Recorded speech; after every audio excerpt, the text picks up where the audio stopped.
Hej så folkens, og velkommen til den her video, hvor vi kommer til at snakke en lille smule om brændstof til vores scootere.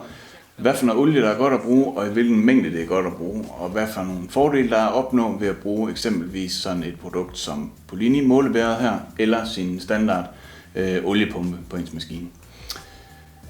På det her felt der er rigtig mange forskellige meninger om, hvor meget olie man skal putte i benzinen på ens totaktsmaskine. Langt de fleste totaktere, altså knallerter og scootere, de kører 2% olieblanding.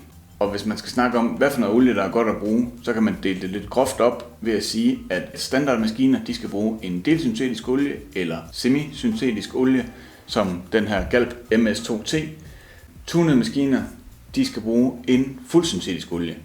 Og i forhold til at blande olien med benzinen, så er der både fordele og ulemper ved at bruge eksempelvis den originale oliepumpe, som er på ens maskine. Hvis man forestiller sig, at man har en virkende oliepumpe, så er det jo bare at vælge sit olie og hælde i tanken og hælde benzin på, og så kører man jo bare derudad. Den her løsning den er god på hverdagsmaskinerne, som bare bruges som transportmiddel fra A til B.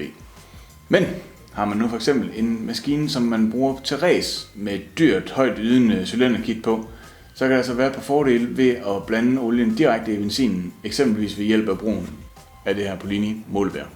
En af fordelene ved det er, at man slipper for at have vægten fra oliepumpen og fra olietanken, og man slipper for at have den mekaniske modstand, som ens oliepumpe danner i motoren, når scootermotoren driver den her.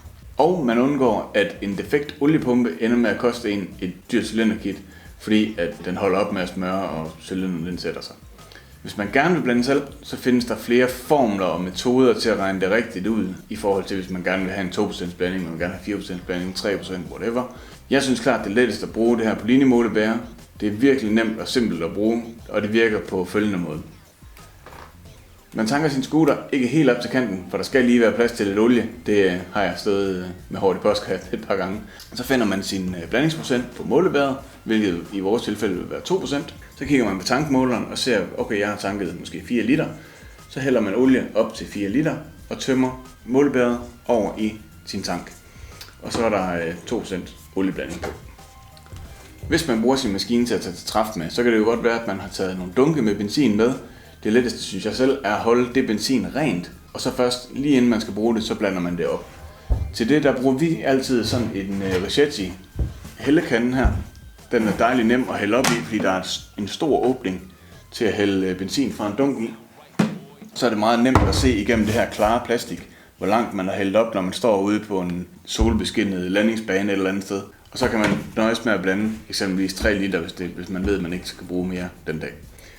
Og så simpelthen bare direkte over i maskinen.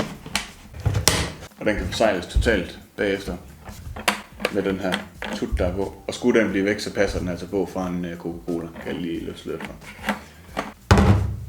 Tusind tak fordi I så med. Jeg håber I får god brug af den her video.